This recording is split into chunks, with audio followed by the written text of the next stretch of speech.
Hey everybody, welcome back to my channel. This is Abby with Abby Reviews, and this is going to be my review and recap for Chasing LA Season 1, Episode 6, You Done Crossed the Line.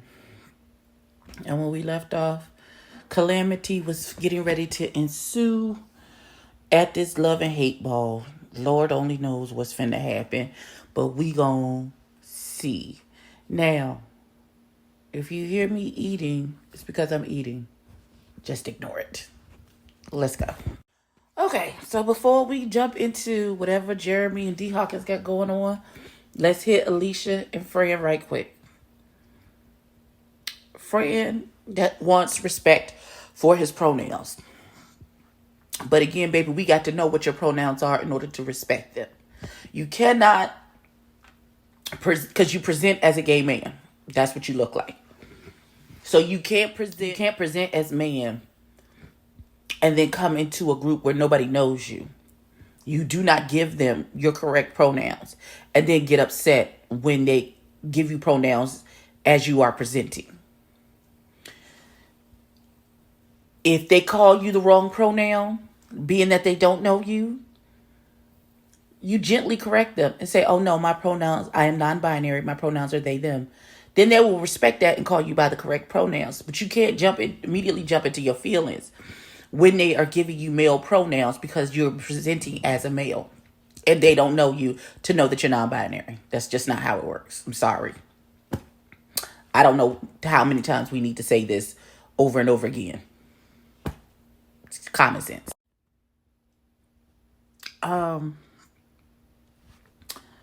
So this thing with Jeremy and D Hawkins has escalated. Apparently something about they like each other. I have no idea what's happening. I just know that apparently they had made an agreement. Well, whatever the issue was, they weren't going to bring it to the show. They was just going to leave that between the two of them. But Jeremy decided to approach D Hawkins about the situation because clearly something else happened for him to change his mind. I don't know. We don't even know what the original issue is because these niggas immediately went off. D Hawkins went the fuck off. And we don't even know what the issue is. We don't know what they are arguing about. We ain't even get that far because Jeremy slammed the table and then D Hawkins with nuclear and we don't know. We don't know why they're arguing. We don't know. Okay, so apparently, because I only got a few more seconds in. but Jeremy is saying that, so apparently Jeremy did some adult films in 2000, such whatever year. And I guess in getting to know D Hawkins, he divulged that information in a situationship or whatever. Apparently, Jeremy got a call saying that D Hawkins called a friend and said, can you bring up Jeremy's porn background at that love and hate event so I can read him? Okay. And that's why he's pissed. And I would be upset too. But we not done, so let's finish getting into it. This is the most ridiculous shit I've ever seen in my entire life. So D Hawkins and Jeremy are still trying to say and speak whatever so we can figure out what the fuck is happening with them two. When Jayla, who is clearly intoxicated, decided to start talking. I don't know if she wasn't paying attention to what was happening, but clearly they were trying to get D Hawkins the floor so he can finish whatever statement he was trying to make. And Jayla's just started, she has a tendency to want to pull attention and insert and start talking. And daughter, just sit there and drink and eat your food. Let these other motherfuckers who's having a huge issue, let them have their issue. We will get back to you in a minute. But it seemed like Miss Jayla she couldn't let that stand. So Andre was like, baby, nobody's talking. No, we're not doing that right now. Let's just let him have D Hawkins have the floor. And Jayla is like, well, I thought they was done. Like, you could tell she was intoxicated and wasn't really paying attention to what is actually going on around her. So he's like, but baby, no, just hush and let D Hawkins. And she she went to 10 and Andre, of course, stays at 10. And this is when Jayla went too far for what the fuck was happening. She picked up her drink and threw it in Andre's face. And she's like, fuck you, nigga, blah, blah, blah, blah, blah. So Andre gets up and runs after her like he gonna fight her. This is how you know he doesn't respect her. He doesn't look at her as a woman. Because I don't think Andre would be a woman beater or a woman fighter or whatever. But he ran up on her to fight her.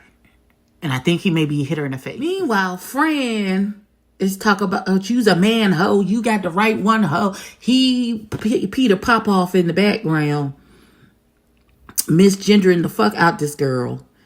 And so, Jail's like, fuck this, I'm out, blah, blah, blah.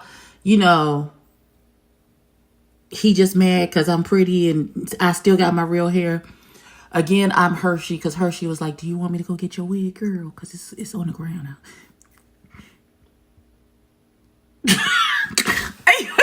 I'm sorry, because that would be, bitch, you want me to go get your wig, girl? Because, wigs is expensive. Daughter, you just listen. And again, Alicia has a full-blown breakdown in the parking lot. You would do that to a trans woman. Two men, you're just going to run up on her? I 100% believe she was triggered by her trauma of being attacked. So again, it seems to be a very much look at me, I'm upset. Even though you were the one that was actually attacked, I am super upset. But I honestly 100% believe that she was triggered because this is PTSD at work. That is what that looks like. It didn't even happen to her. But she's so triggered by her attack that happened to her that she couldn't handle it. And she started to cry and freak out. And they had to pat her up and get her together. Merciful Jesus. I know y'all like this bitch just keep moving in different angles. Like I'm in a lot of pain. So I'm trying to reset myself so that I can do this. So we go back to, like I said, the girl was triggered. So and now it's become from Andre ran up on her and smacked her till she got jumped by 3 men. Okay. So we did go back to D Hawkins and Jeremy, and they still talking about it. And so something about D Hawkins posting his ass picture up, and Jeremy didn't like it because I guess they were dating or fucking or whatever. And he was like, do you see how that could upset me? And he was like, it was supposed to be a brand thing.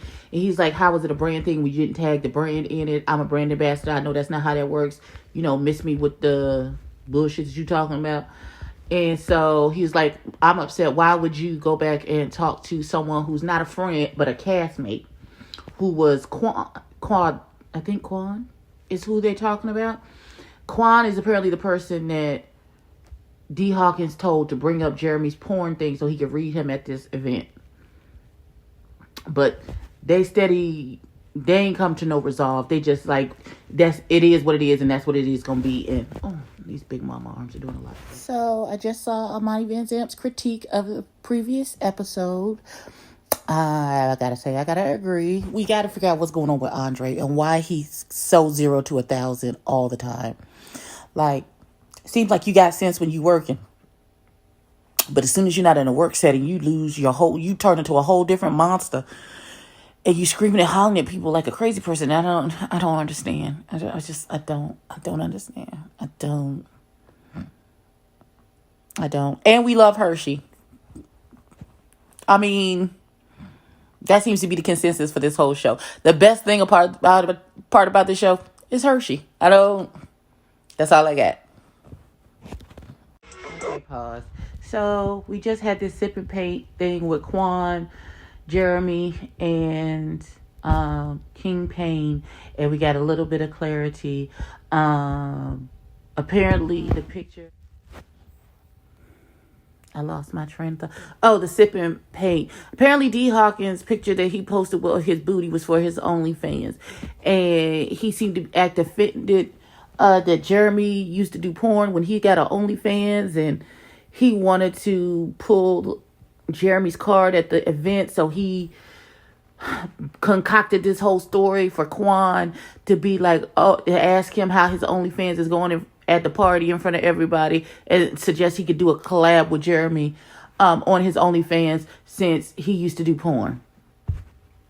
And he said he was going to read him and get him together. Child, okay, I guess. For what? For why? Who cares? That is a grown-ass man. Whatever he did, that's a grown-ass man, and that's a real job, and we don't shame sex workers. So I don't... And you got our OnlyFans. So what makes you any better? Okay, you know what? Anyway, so one of the 15 jobs... So, King Payne's... One of his many jobs is that he's a licensed barber and loctician. And so he is coming out with a hair care line, and that's his next event. And of course, he's invited everybody, but he's like, this is a networking event. This is an actual event. Don't bring yourselves, but not the fucking drama, because I don't play that. And I heard that. But yeah, there's a little kiki session where they just trying to figure out what's going on with D. Hawkins and about Fran picking up a chair. Who was you going to hit with the chair? That's my question. Who was you going to hit? You was going to hit J-Lo with a chair? Really? You was going to hit J-Lo with a chair? Child. Whatever. Okay, so there was a cute little scene with Alicia, Jeremy, and Hershey. Jeremy and Hershey came to Alicia's photo shoot that she's doing for her podcast. That's supposed to be Alicia Love. That's supposed to be coming out soon. They discuss her freak out. Which they discussed what happened and how everybody, freaked out. Her stuff was 100% PTSD and caused by her assault. So I was absolutely correct in that manner. But it was real cute. Everybody's getting along. They're just in groups of 3. When you put them in groups of 3, everybody can get along, I guess. But the next day, Jeremy and Hershey are supposed to be doing something. So we're going to see what that is. I feel like this episode has been going on for 2.5 hours. Jesus. Okay, for the show redeeming itself at the very end. So Jeremy has invited Hershey over the next day to his house. He's like, yeah, gotta talk to you. He's like, I just want to connect people and inspire them. And I think I have something that's going to inspire you, and it's in the closet. And so, first of all, Hershey's like, whose house is this? Because is Stars paying you? And so he's like, Stars is the Stars paying you enough money for this? And he was like, he was just joking it off, and he was like, yeah, just come up here. We're gonna look in the closet. I have some stuff to inspire you. And Hershey was like, I don't know if I want to be inspired by anything that's in your closet. He's like, I'm trying to keep my hands to myself because I know I can't afford anything in this house. And they open the door, and who's there? Todrick Hall. They're at Todrick's house, and Jeremy wanted to connect Hershey to Todrick, just to give him motivation and talk to him, because Todrick has done drag on Broadway. Todrick has been on RuPaul's Drag Race as a guest judge, as a guest choreographer on several seasons and several different episodes. So for Jeremy to think so highly of Hershey, to introduce him to Todrick, was absolutely amazing. And I for one appreciated this. I thought it was absolutely amazing. Todrick gave him some good advice. I really enjoyed that. And it couldn't have happened to a more deserving, better, more humble person.